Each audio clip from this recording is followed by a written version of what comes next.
You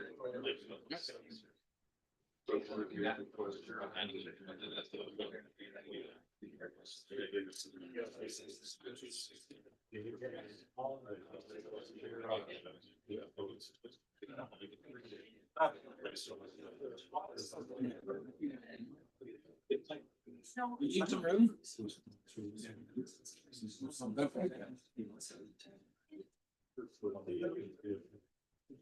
I can just leave it up here. Sure, not a problem. That should be okay. Yeah. But it doesn't go on. All right. Good evening, everyone. It's pretty wild. And thank you all so much for joining us. My name is Benjamin Johnson. I'm the event coordinator for McNally Robinson Booksellers here in Saskatoon. This event is being held on Treaty 6 territory, which is the land of the Cree, Saulteaux, Dene, Dakota, Lakota, and Nakota, and homeland of the Métis Nation. It's my pleasure to welcome you to the Saskatoon launch of Indigenous Insights for Planetary Health and Sustainable Food Systems by Dr. Priscilla Settee, published by Canadian Scholars Press. Thank you so much to Priscilla and her guests, who you'll meet later, for being here this evening and for working with us to make this event happen. Just a note that this event is being live streamed, so please be aware of the webcam to your right. I'd also like to take this time to encourage you to silence your phones for the duration of the event. If you would like to buy a copy of the book, we have some up here on the signing table behind me, as well as on the desk by where you first walked in. You're welcome to get your book signed before you purchase it, but please remember to purchase it. We are trying to run a business. Dr. Priscilla Settee is a member of Cumberland House Swampy Cree First Nations and a Professor Emerita of Indigenous Studies, where she has taught courses on Indigenous Food Sovereignty, Indigenous Social Economies, and Indigenous Women. Settee has served as the Acting Vice Dean Indigenous for the College of Arts and Science.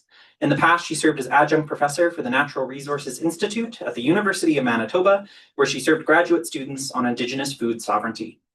She has won recognition nationally and internationally for her work on Indigenous knowledge systems that spans several continents, including North, Central, and South America, Africa, India, Asia, and the Pacific. Settee received the University of Saskatchewan's Provost Award for teaching excellence in Aboriginal education. In 2013, she was awarded the Queen Elizabeth Diamond Jubilee Award for contributions to Canada. She was awarded the Queens Platinum Jubilee Medal for education in 2022 to 2023. Everyone, please give her a warm welcome.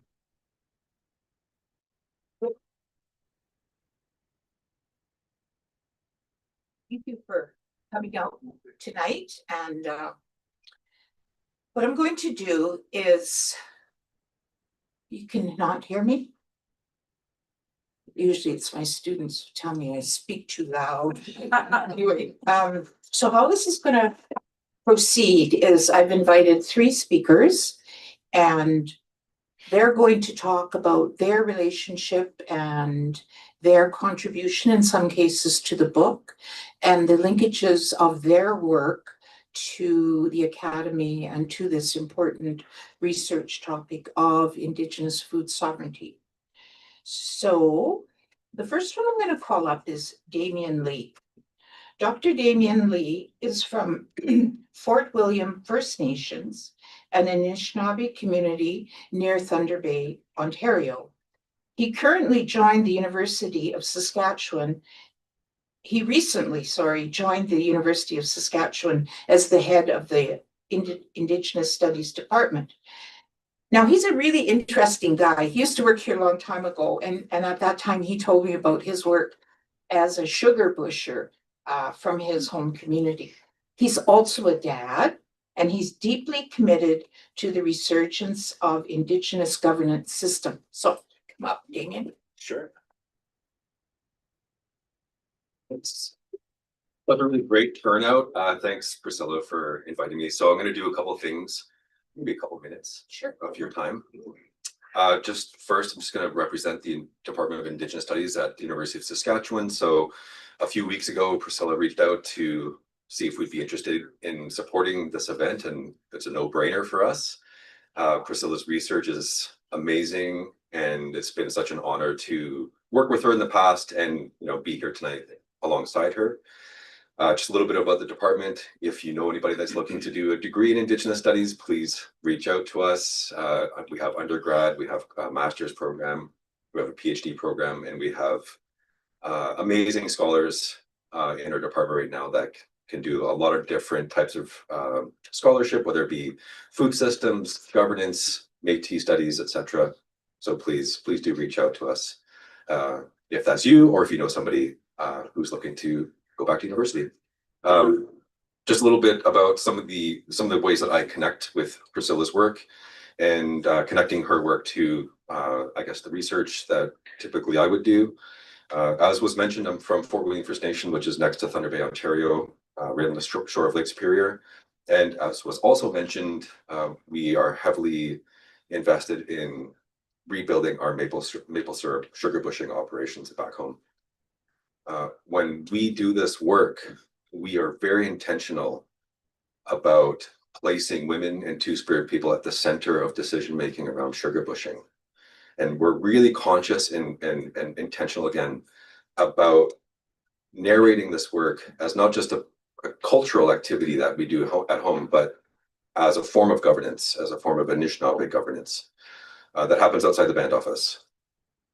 And when I think about sugar bushing or wild ricing, whatever kind of food systems you may want to that come to mind, I think about these things as tips of icebergs that underneath that iceberg, underneath that water, we can find the vitality of Indigenous governance systems, the vitality of Indigenous legal systems and linguistic systems that have survived the onslaught of colonialism and continue to.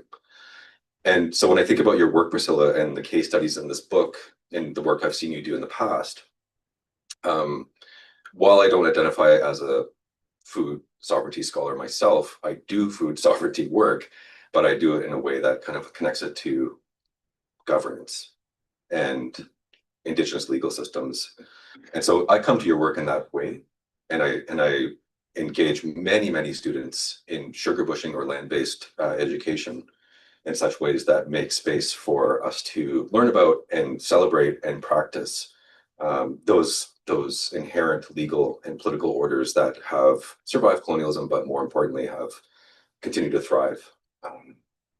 Yeah.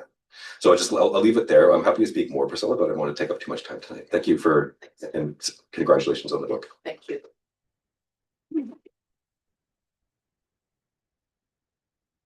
Next, I'd like to call up my good friend and colleague, Dr. Kathy Walker. I'm just going to read you her bio. She's recently been, well, maybe not recently, about a year now, she's been appointed as Saskatchewan's Treaty Commissioner, which is a big deal, I think. And I was really happy that she said yes to my request to have her come and speak on the topic of her work in a little bit as in regards to food sovereignty, the work that I do. She's also my colleague at the university. She identifies as a Nehiyawi with Métis, Saulteaux, and Nakota lineages, and is a citizen of the Economies First Nation, signatory to Treaty 4 in southern Saskatchewan. She's a proud mother, auntie, and kokum, great aunt, who has spent most of her professional life working for Indigenous nations and organizations, primarily on the prairies.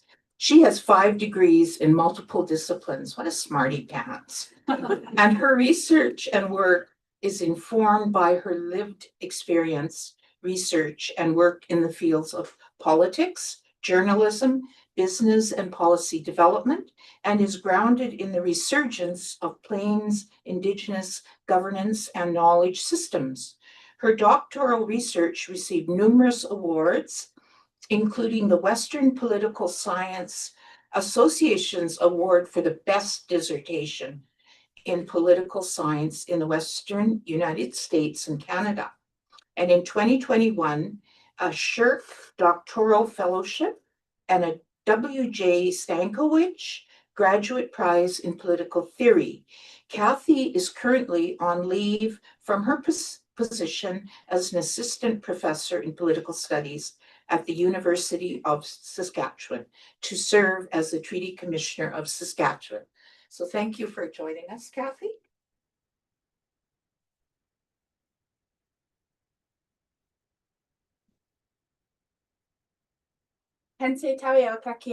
Wow, everyone. I'm so pleased to be here.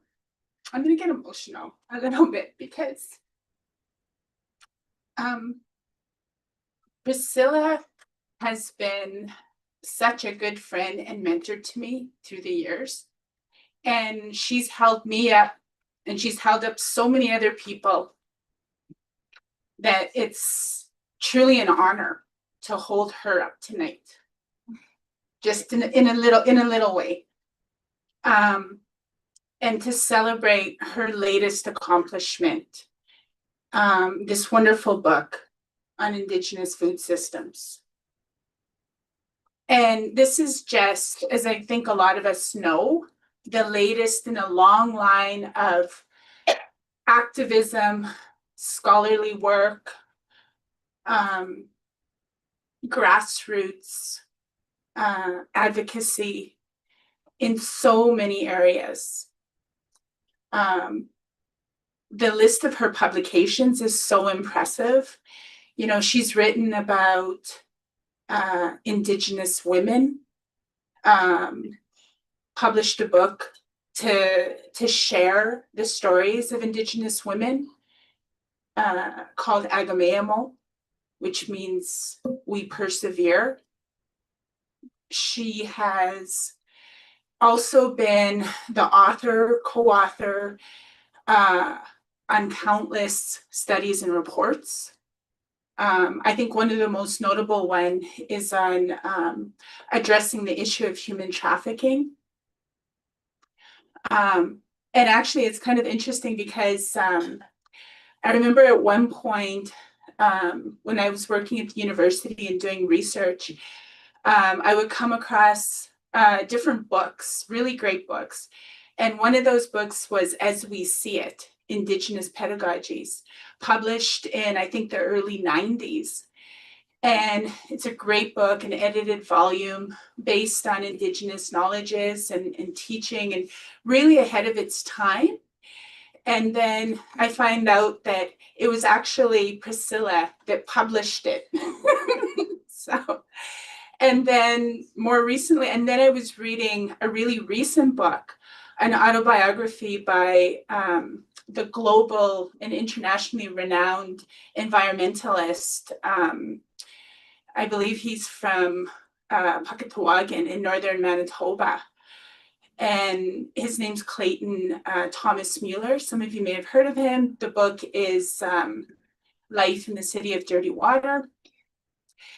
And as I'm reading the book, it's so funny because there's a chapter where he mentions Priscilla from her time when she was in Winnipeg. And she started these survival schools for Indigenous youth to help empower them to become leaders and also to value and to understand Indigenous knowledge systems. So, you know, all roads lead back to Priscilla is basically what I'm saying. All good roads lead to, from, and through her across a whole bunch of different topic areas and really meaningful issues that matter. And as Treaty Commissioner, I just wanted to also mention the linkages with, you know, what it means to be a good treaty person and to uphold Mi'kmaq good relationships. And also this concept of Pamatsuan, which I believe you also have an article and research on that doctrine as well. And Pamatsuan means life, but it's also translated as a way of life. And, you know, I can't think of anyone who embodies these core doctrines more so than Priscilla, you know, in terms of really upholding the spirit and intent of treaty and what it means to be a good treaty person. So I guess I'll leave it at that. But thank you so much, Priscilla, for everything you've done and continue to do. I take it.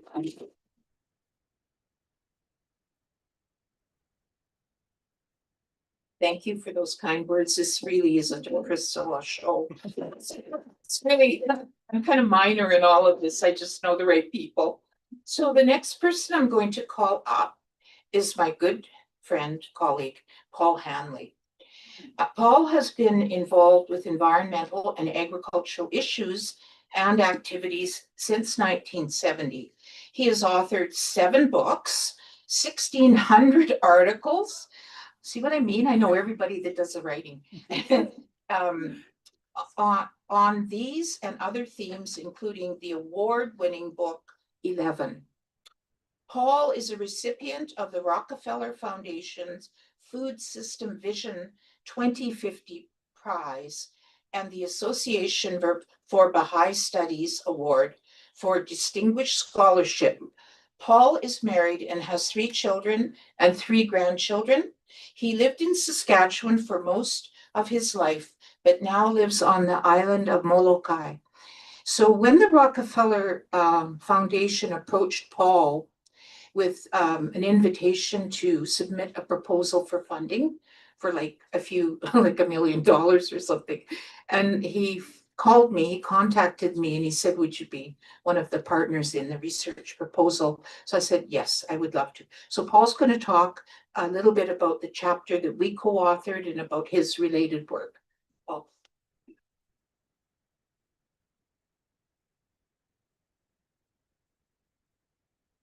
Thank you, Priscilla.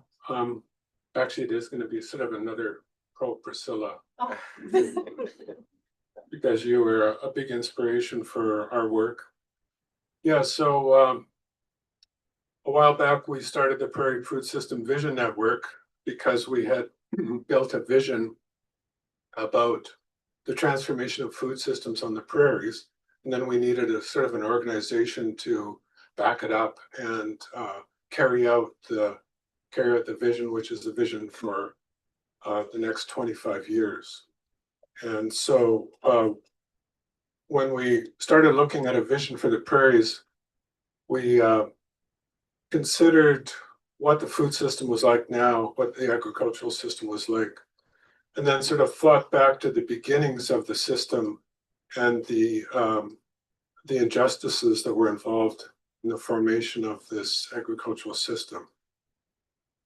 And looked at the indigenous food systems that were here in the prairies before that, and of course noted that they were sustainable systems that had lasted for many thousands of years. And so without saying we're going to throw out the whole agricultural system that we have now, we wanted to know how we could inform that system that we have with indigenous knowledge. And so one of the inspirations was Priscilla's previous book, Indigenous Food Systems, and looking at that, how we could kind of shape a different vision for food systems. So really appreciate what Priscilla has done to help us in that. Interestingly, this new book, because she mentioned I live in Hawaii now. The other editor, one of the 3 editors, is Noah Lincoln, who's a Hawaiian farmer and professor of Hawaiian studies at the University in Hawaii. And so we actually scooped you guys, and we had a book launch in Molokai in our little library 1 week ago. And 12 people came and shared with him the vision for indigenous food systems in Hawaii. So it's really interesting to see how people all over the world are actually turning to indigenous food systems. In the island of Molokai, where I live, there's about 7,500 people, and they import about 80 to 90% of their food. But pre-European contact, there were about 35,000 people, and they produced all their food and exported food to other islands. So, without all the equipment, without all these technologies and seeds and so on that we have today, the system was much more productive than it is now. So it's a very interesting example. So anyways, this book tells the story of Hawaiian Hawaiian food systems as well.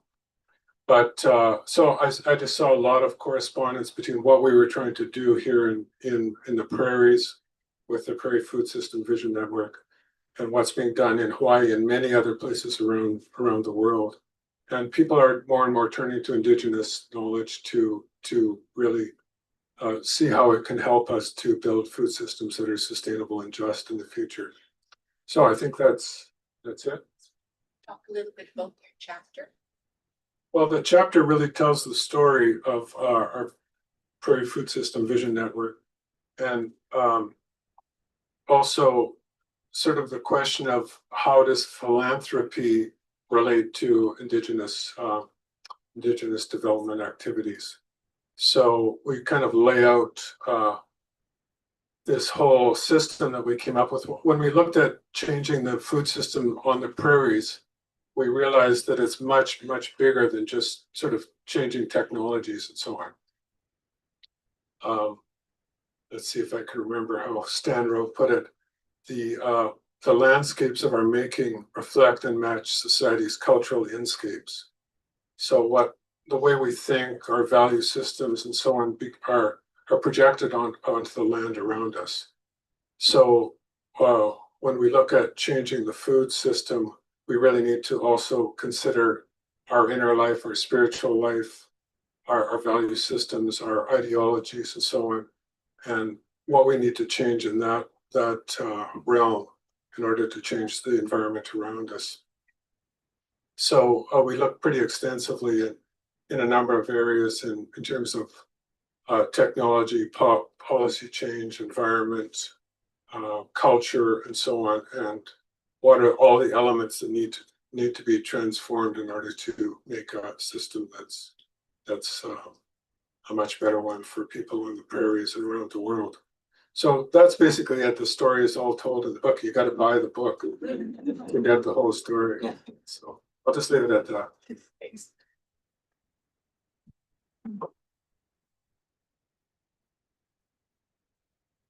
Thanks, Paul. So I'm going to take about 8 more minutes of your time, and then you can come up and buy the book. So I want to talk about the history of the current book. About in 2020, myself and Dr. Settee Shukla put together the first book on Indigenous knowledge systems. And this really reflected a lot of my history since the 1970s in this province. And it was really fun to just recollect and, go back to my own history and that of my community and other northern communities here in the province, and to realize the great depth of knowledge, the breadth of knowledge. So we did a call out for papers on the topic, and we got inundated with, we knew the work was being done out there. It wasn't necessarily being published. So Shalish and I, who's associate professor at the University of Winnipeg, himself an Indigenous farmer or member of a northern tribe in North India. And he has extensive networks throughout the globe, and in particular that region. So between the two of us, we collected, probably 24 or a dozen plus articles, research documents, and we pulled it together. In fact, we had so many that we couldn't accommodate all of the research projects. So we said, we'll do another one. So this book was published in 2020, and that was during COVID. So it really didn't get a lot of fanfare. And I'm sorry, because the stories in here are just phenomenal, and they're all so-called Canada-based. So they're all Indigenous communities from throughout Canada. So we still had people that wanted to publish. And so we pulled together another call for papers, and lo and behold, we got, in the end, another 15 articles, and we were able to accommodate people from throughout the globe that we couldn't in the first one. So it's a little thicker, but it's so this was just out, and it is phenomenal again. And because telling the stories of so many important people doing the community development around food-related issues back home, the heroes who never get recognized. So it also talks about Indigenous peoples' contribution to the global food supply. And I always say when I give talks that food has the capacity to unite and refurbish and reconnect us at a very important community level, which neoliberalism and globalization has really smacked out those values in our communities with a faceless kind of agricultural system.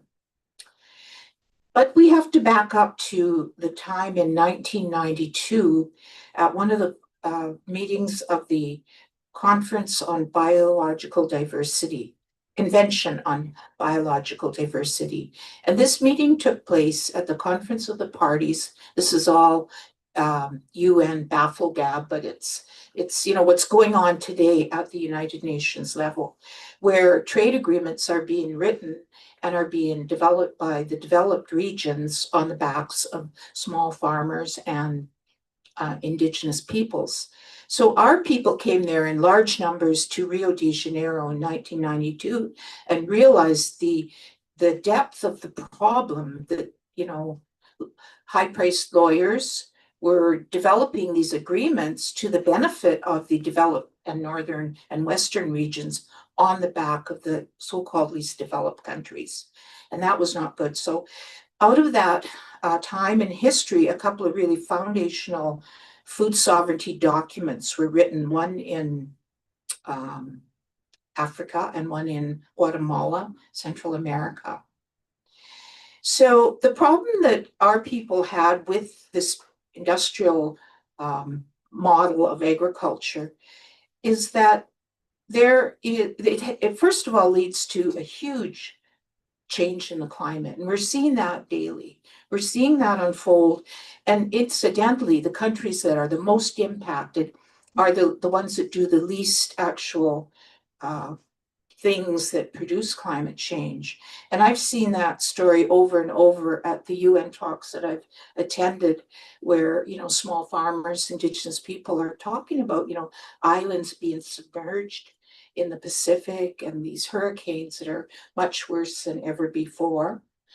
There's also a problem with something that was called the Green Revolution, which took the entire control of food production out of small farmers and Indigenous peoples. Sure, they produced a lot more food, but in some cases that food was sitting in bins and the rats would take over because it wasn't being distributed, because people couldn't afford it. They couldn't afford the mechanisms to produce the food, and then after they had bumper crops, they couldn't afford to buy it.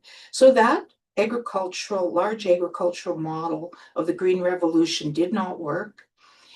Another problem with the industrial mode of production is genetically modified organisms that put proprietary rights and ownership on what was once community-owned knowledge that was freely gifted, as in the case of India, Satagriya. You know, if you have knowledge, it's yours to give forward. But under the Western model of ownership, people can actually genetically modified seeds, and people in this room probably understand that they can then claim ownership to these seeds, taking them out of the hands of community. So one of the tasks we've been doing is honoring the seed savers of the world. And but despite that, there have been literally millions of species, plants and animals, that have been lost due largely to the Western model of development. And we don't even have to go beyond our borders. We can look right here in Saskatchewan, in my home community of Cumberland House, and we can see that the Mo government is now devising methodologies to hold back water systems. And this is the second time it's been done that we know of. And the first one was the Nipawin Dam, where the Delta River area in my community dried up, and it had huge impact on four-legged animals, the food sources, the plants, the animals. And in 2022, I was a David Suzuki Fellow, and I got to go up there and interview some of the trappers, and they were telling me of just what the dam had done. And now the women of Cumberland House, and it's interesting because a lot of the food sovereignty work that's being done is being done by women. And why? Well, because largely women nurture the home, pick the best seeds, grow the food, prepare the food, serve the food, do all of that. So along with the Western development models, we have legal protection in place, such as the duty to consult. And in the case of the Sask River Delta up in Cumberland House, there's been no consultation. And yet what is afoot is this provincial government is developing this huge project, much the same way the dam at Diefenbaker Lake operated.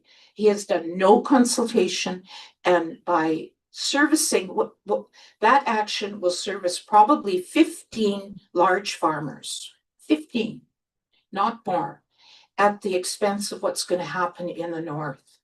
So the women from Cumberland House have developed a declaration, and I'm going to ask my young friend Jory if he could get people to sign their email if they want. And we're going to send you out this declaration and see if you will send your thoughts to the federal minister, because it's fine to have meetings, but we must act. We must act, because this is just another example of the breakdown of democracy.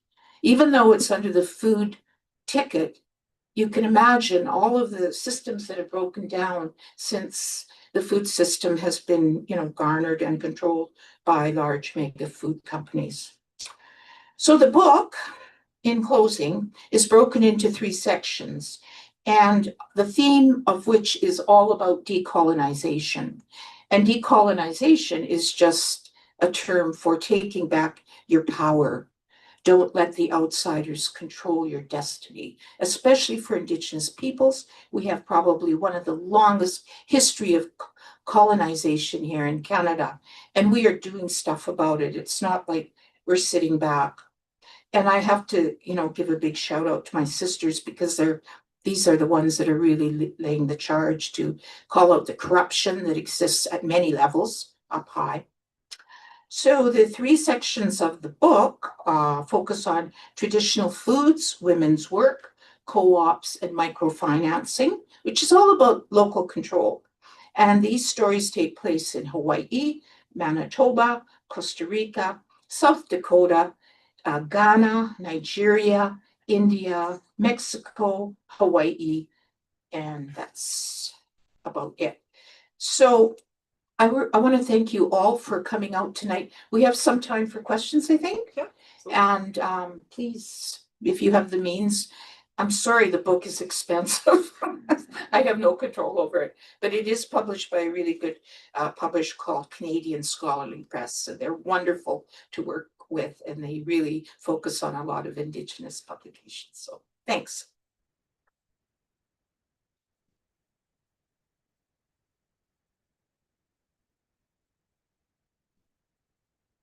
Well, thank you. Yeah. I'll just pass the mic over to you. Any of our speakers? Yeah, if anyone has any questions for any of our speakers up here, please raise your hand. I'll run the microphone to you. And please don't be shy.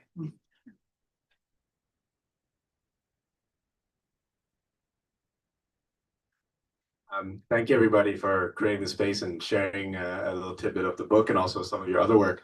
Very much aligned with everything you're saying, and I'm curious, especially with the book kind of looking at multiple geographies and groups around the world, how do you foresee kind of the future of solidarity movements and works that weave and thread together Indigenous peoples and local communities around the world and collective movements? Because, it's one thing to resist in a small community, it's another to kind of have a unified front. Maybe it's too big and abstract a question, but I'm curious if you have any reactions or reflections on that. I sure do.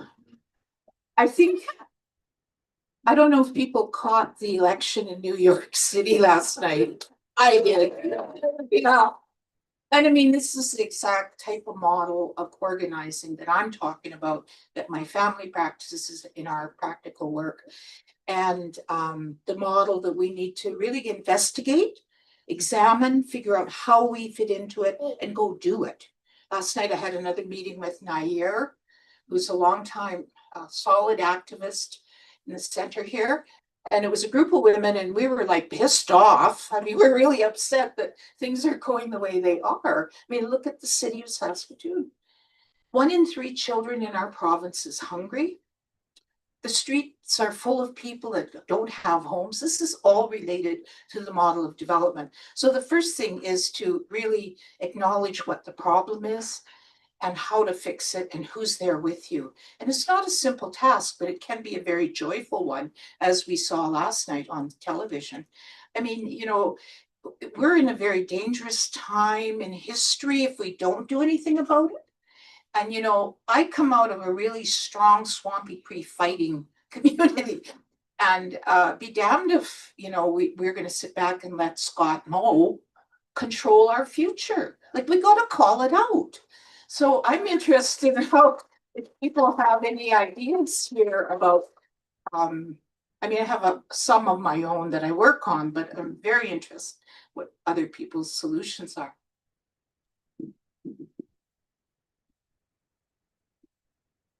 Any other questions, comments?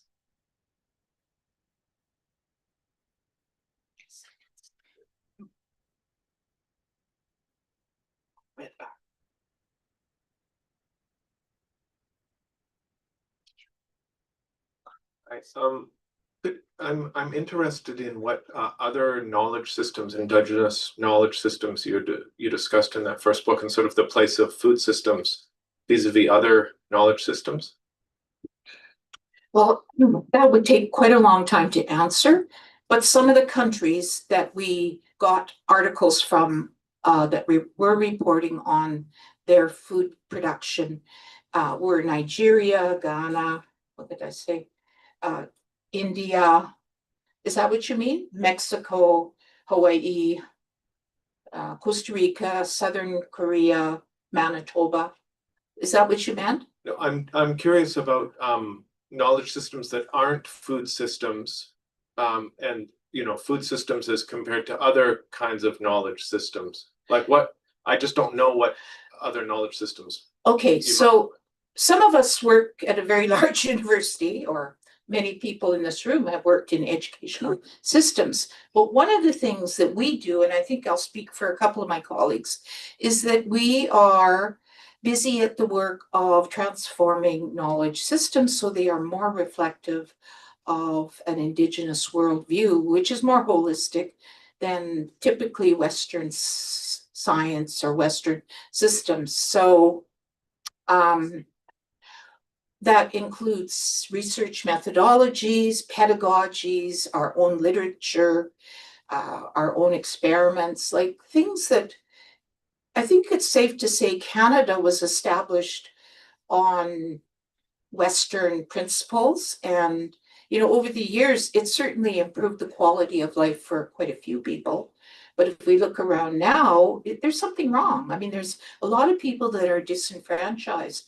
So I think it's incumbent on us to look at what's working and what needs to be fixed. And that's not, you know, like the young people are not waiting for us older ones, you know, and I love teaching young people. And I spent 2-3 decades teaching young people. And honestly, you know, they're the inspiration for the future. And as are women, but I'm finding that a lot of young people are just really going out and just doing it. And that victory that happened in New York last night, that was a really solid example of transcultural, of multicultural, of multi-class. Like this team went out and talked to a lot of the disenfranchised workers who are creating the wealth for the 1% in the US. So this is what we mean by transformation. And Paul talks about that in his many publications as well. Maybe he's got a few words to say. No. Yeah, yeah, I'm not sure what to say. What's coming to mind for me is one of the things that we came up with as a way to build a different kind of food system is to create solution hubs. We're calling them solution hubs, which bring people together at the local community level to really just sort of analyze their own situation, or what are their issues and problems, and come up together with solutions, and then try to put a bunch of them into place. So our first one that we did, our pilot solution hub, was in Lac La Biche, Alberta, and we had some good connections with people there, and brought those people together. And they found that when they started talking together, there was had been some conflicts between different groups vying for money and grants and so on. And they found out they were kind of actually on the same page, and started building together solutions. And then out of our project, the Prairie Food System Vision Network, we were able to fund for grassroots projects. But interestingly, one little aspect of that I thought was quite interesting was the question of sharing foods like moose and different game and so on, and some of the regulations that are put in place by the province that make it very difficult to do that. So they were able, in this solution, of bringing in people who are the inspectors and so on, the regulators, and kind of resolve some of the problems, so they were able to make it more easy for people to share foods and so on, country foods. So I don't know if that related to what was being said, but yeah. So I don't know if I'm really answering your question, but just to kind of build off of what Paul and Priscilla were saying, you know, when you look at, for me, it comes down to relationships and relationality. All of our relationships are interrelated because we're interrelated. And so food systems is something that's interrelated with all other systems. And if you think back to when treaties were signed, they had to exterminate, literally, you know, it was almost a genocide, right, of the buffalo, in order to force First Nations people to sign treaties, to drive them to starvation. So, you know, food was pivotal to that, bringing about that context. Although at the same time, Indigenous peoples already had treaties amongst ourselves and with other living beings here. And so treaties were seen as a vehicle to try to bring about better relations. And at the time of treaty signing, there were also First Nations leadership that also asked for the buffalo to be protected.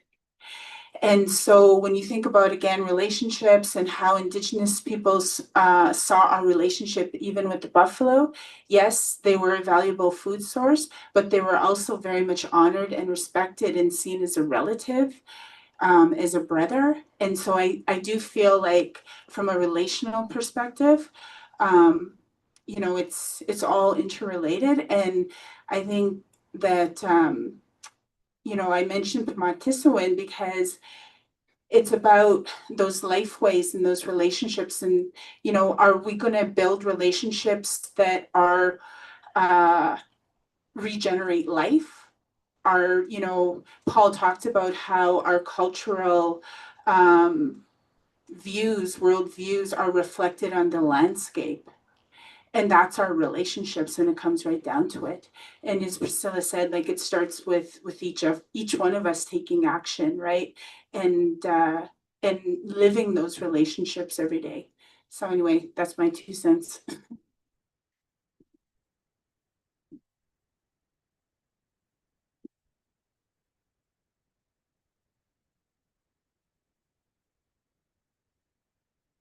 Hello again. One thing that I've noticed in work in food sovereignty and food systems in other parts of the world is there's a lot of financial incentives now that move smallholders or immediate financial incentives that move smallholders towards the industrial system, and they don't really have the power and agency to resist that. And when they do, it comes at a significant cost. And so a lot of people are talking now about transition financing and how do we change the system, because at the end of the day, the financing is still decided by certain powers that be and not necessarily the grassroots. I'm wondering if here in Canada, which is where I grew up, but I'm not as familiar with the food system situation here. I'm wondering if those incentives exist here, and if you feel like the cost of transitioning back to Indigenous food sovereignty and Indigenous food systems is incredibly costly for those who are trying to do that. And if there are mechanisms, whether it's within the state, whether it's within communities or elsewhere, that are trying to help transition that process. Can't you ask a more simple question? I mean, first of all, in Canada, we subsidize mega farms. That's a given. And so that's a bigger framework, and small farmers are not given the same advantages. And you see that when you go to the farmers market, the price of food is very high. A lot of people say, well, we can't afford it. We got to go shop at Costco. But by putting our dollars where Costco is, it really reinforces that system. And I know it's not a simple thing. I know food needs to be affordable. But here in the province, you know, we've gone from producing like probably 80% of our food in our backyards, on the land, etc., to 20%. And that happened quite quickly in this province. The family farm in this province is all but destroyed. In the classes where I would teach on campus, I would ask my students, like they love food sovereignty studies, right? It was largely a white people, like young white people, and they, you know, how many of you come from farms? And almost all of them would put up their hands. And then you'd say, how many still live on those farms? And, you know, maybe one or two would put their hands up. So the family, you know, the small family farm that developed communities, strong communities, that developed the cooperative movement in this province, that developed the healthcare system in this province, was all built by people who knew the quality of life in communities was of utmost. But now we have a really faceless agricultural production that produces lots of volume. And, you know, all deep respect to farmers, but, you know, the fact that we have lost our community small farm should be of concern to us, because it does have an impact on the quality of life. And, you know, you just drive around the rural and you see all these little villages that are just boarded up and that, and then fields and fields and fields. As one agrologist said to me once, he says, you know, Priscilla, there are so many farms in this province that are so big that sometimes farmers forget to Harvest. Yeah, harvest. They're that big. And that's like, wow, that's huge. Anyway, it's not a simple question, but I think, you know, there's certain things we can do as individuals, there's certain things we can do as collectives, and there's certain demands that we can make of governments and policymakers. And, you know, when I would have graduate students from Nigeria doing their PhDs here in food studies or agriculture, I would push them and say, think back to your own cultural baggage, what wonderful things you bring to the academy. It's not just the academy has all the knowledge. And that's an old Freirean approach, right? That everyone has something to teach us. So I think, like I said, the capacity to unite, need to really examine, you know, what's happening with our foods and what we can do to build strong food movements. And there's a lot of models out there, the National Farmers Union, you know, community-based groups throughout the globe. It's very interesting.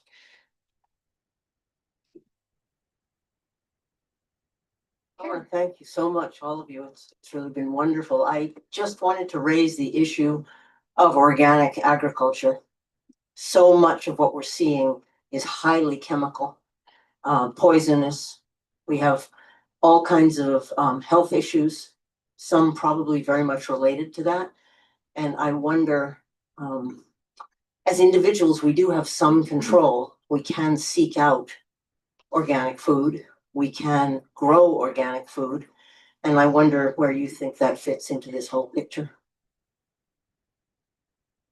Well, we grew up with organic food, but today, like most of us buy foods in the supermarket that we're not certain where they came from. The other issue that I haven't spoken about is food justice. The people who grow those vegetables that you find on your plate, a lot of these vegetables have been produced in situations of extreme human rights abuse. So people come from India, the Caribbean, elsewhere in the world to grow our foods. Canadian government brings them here temporarily, and they grow our food, and then they're shipped back. And if they get hurt on the job, they get shipped back at their own expense. They're not given very good housing. They're not given any citizen rights. So this is another aspect of food justice that really resonates with me, is that if the person growing your foods is being treated, shabbily, that's an issue. And we need to know that. We need to know, our large farmers producing, the growing ways. How are they? Like, are they fair or are they not fair? And in Canada, it's not very fair. And that's another issue that food sovereignty addresses, along with, of course, the organic issues.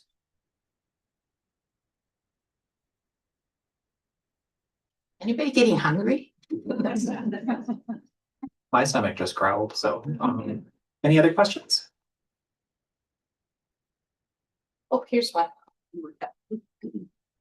Here, I got that. Oh, back there, Melody. They want to go first, go for it. Who? Not me. There's somebody here. Someone here? Yeah. Yeah, okay. We're gonna sing a duet. Priscilla and I know a person in Winnipeg. His name is Sean Loney, and he's wrote a book called An Army of Problem Solvers, developing social enterprises, especially in First Nations communities. One example he cites is of Garden Hill First Nations in remote northern Manitoba community, where they were suffering from really expensive food because it was all being imported by the northern stores. And it was highly processed, expensive, and people are getting the rates of diabetes in that community were really high as a result. So what they tried to do, they set up Key Foods, a social enterprise, to grow chickens and grow vegetables in their own community, healthy foods that they could be subsistence and not depend on imported, expensive, highly processed foods. So they were dealing with the federal government, and the government said, well, the federal government subsidizes the northern stores to import all this highly processed foods to come into their community, which is causing this high rate of diabetes. They were arguing we could lower the rate of diabetes by if you could support us to grow our own food here, and it would save the government money. And of course, the federal government wouldn't support that idea, right? They continue to subsidize imported processed foods, expensive, as opposed to helping local communities start growing their own food and chickens and stuff. So it's just one example of one of the solutions that people are talking about. What's the name of the book? Oh, An Army of Problems. An Army of Problem Solvers by Sean Loney.